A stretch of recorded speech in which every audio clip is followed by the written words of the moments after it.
Hello everyone, it is Amani with MyAsLogo.com, and today I am back with another tutorial of how to use Canva to design a Snapchat geofilter.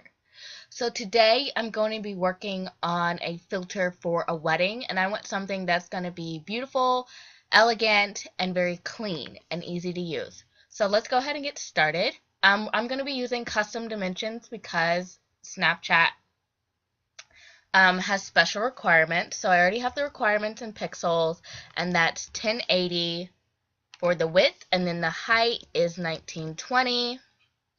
We're going to go ahead and start our design.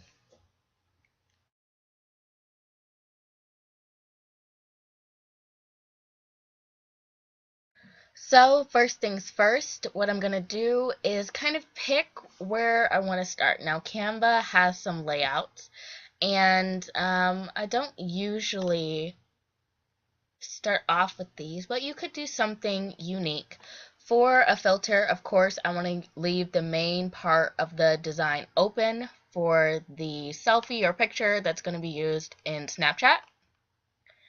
But what I will start out with is I'll probably go to uploads.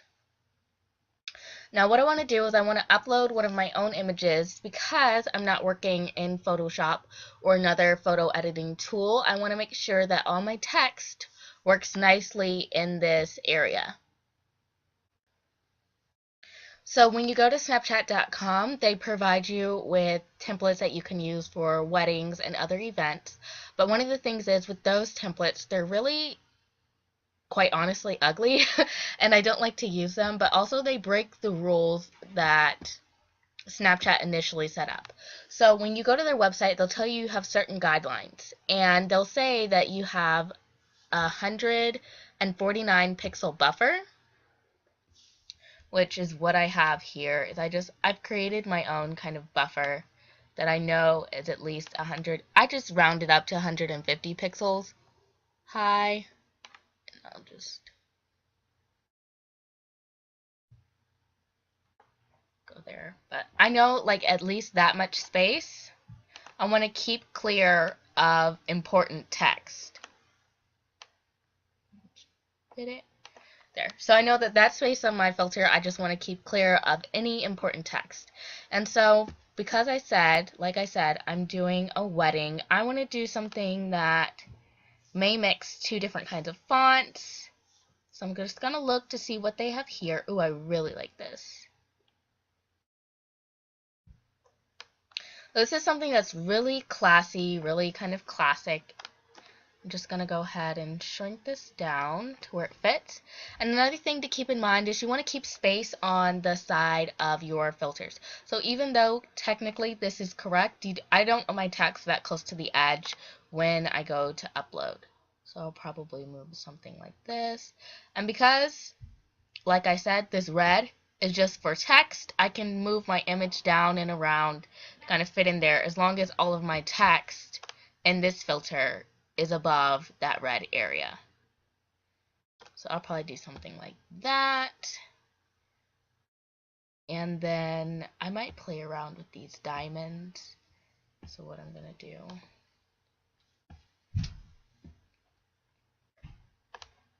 let's add another one and create kind of a design probably in the top left hand corner.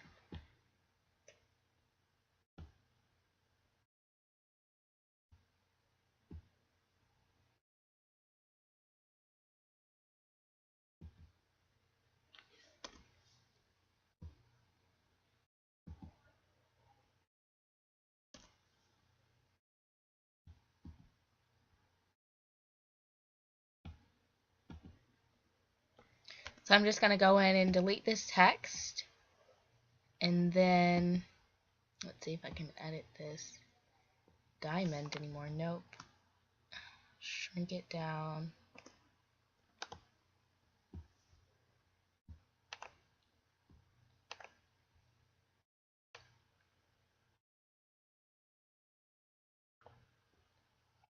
And I'll probably just create like a nice, interesting little shape here with these diamonds.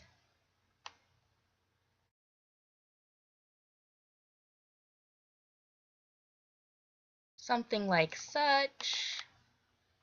And I will add in something with all of these together. So right now I'm just kind of playing around. This is just kind of a rough sketch of something I might do. Yeah, I like that a lot. So now I'm going to copy this entire thing.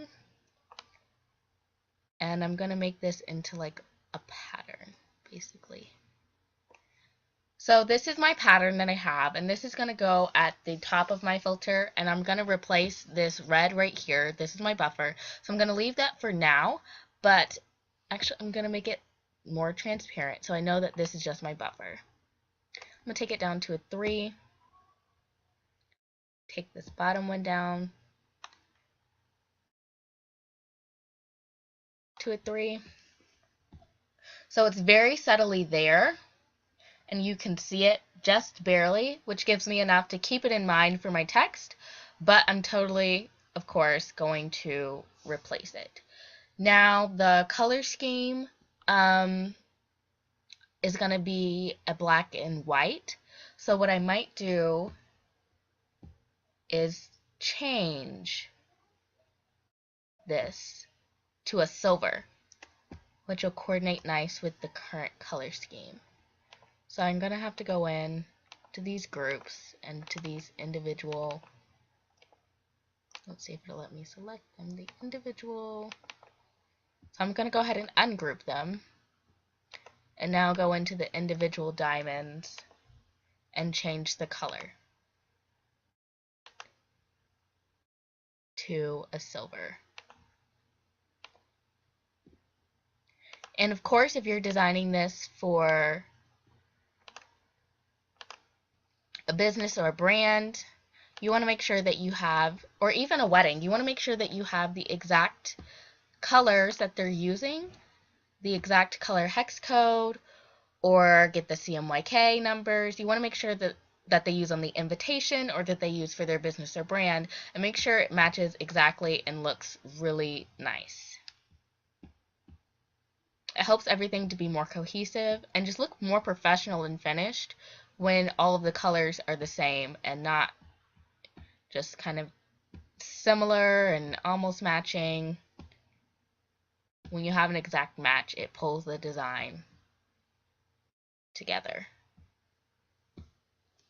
Okay, now that I have this, what I'm going to do is I'm going to select all of this and I'm going to group it, and then I might shrink it down a little bit more and then bring it all the way to the top of my filter.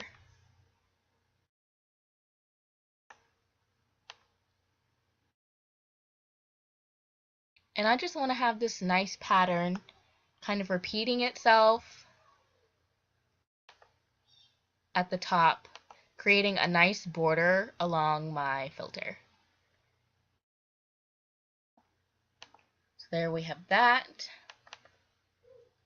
And then I can change the text in here to the date of the wedding.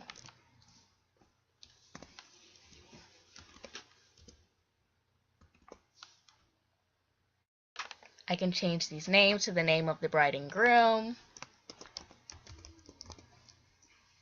And actually, if you notice, this font looks really great in all caps, so you might want to try and keep the look the same.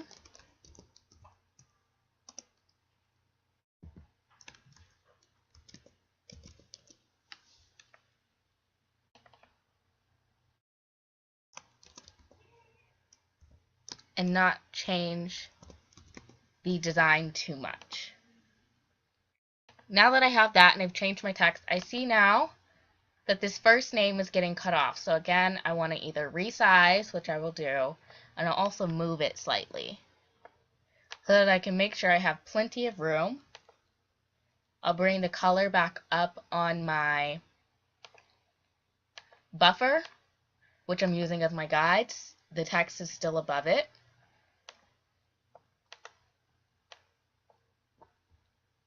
There's no text up here at the top, so I know that everything is good. And now I'm going to go ahead and just move these shapes down so that I can access my buffer and then I'll move them right back up. So I'm just going to go ahead and delete that buffer.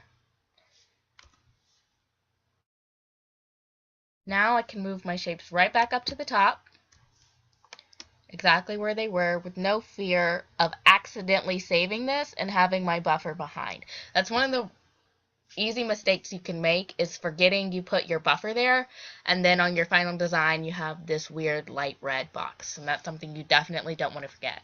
So right now that I know that all my text fits, I'm going to go ahead and delete my buffer before I continue my design.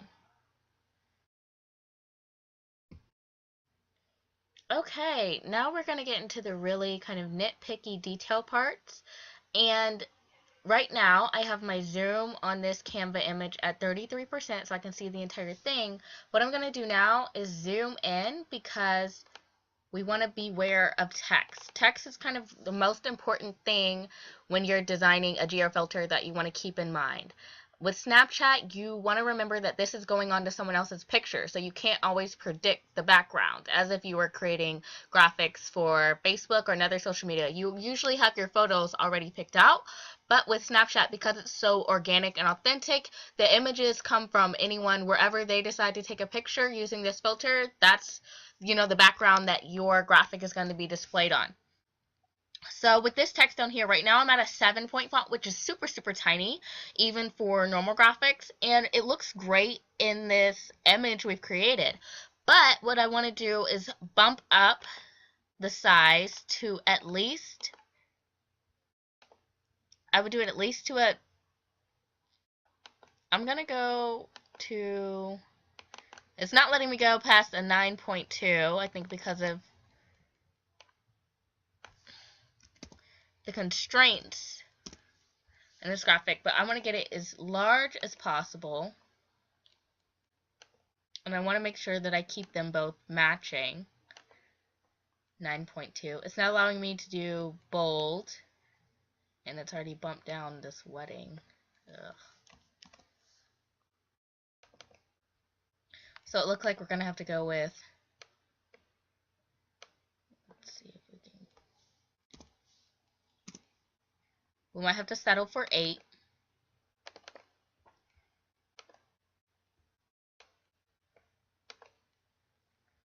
Or another hack to get around this is I can see the font listed here as Tenor Sans, and I can just go ahead and delete this out of the box and then put in my own text box.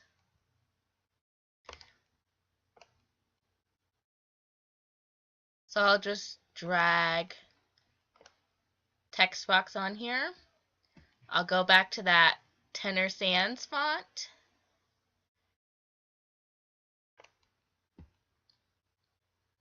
I'll put the date back in here.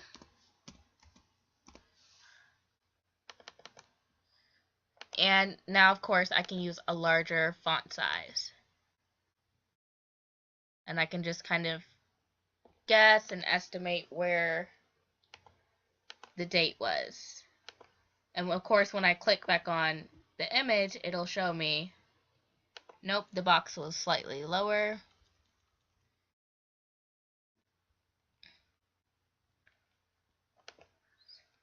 About there looks great, and then I'll do the same with wedding. And this is just kind of a Canva hack that you can use to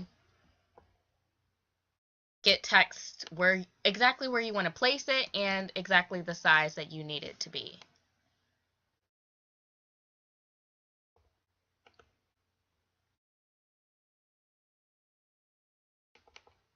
So 14 size font.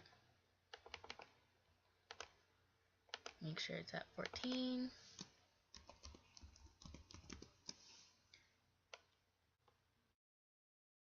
And as you can see, wedding does fit in this shape that they've created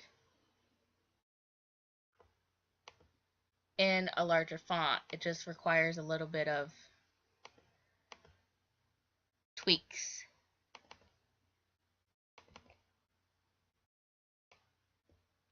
I'm going to go ahead and bump it down just slightly using my arrow keys. And there you have it. Now, to make this image a little bit more dynamic, what you can do is change like the color of their names, kept the same gray, which I don't know why now it's requiring that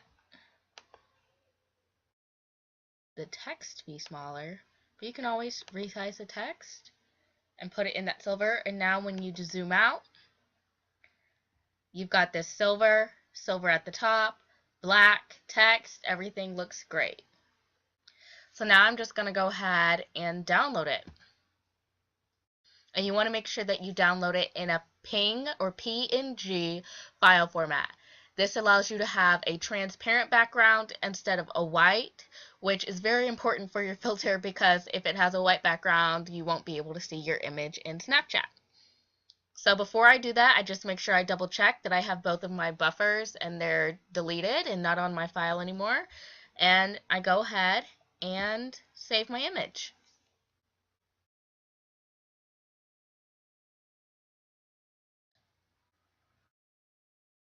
Now it says that my design is ready, it's downloaded, and I'll go ahead and show you guys a kind of finished product of how the design turned out.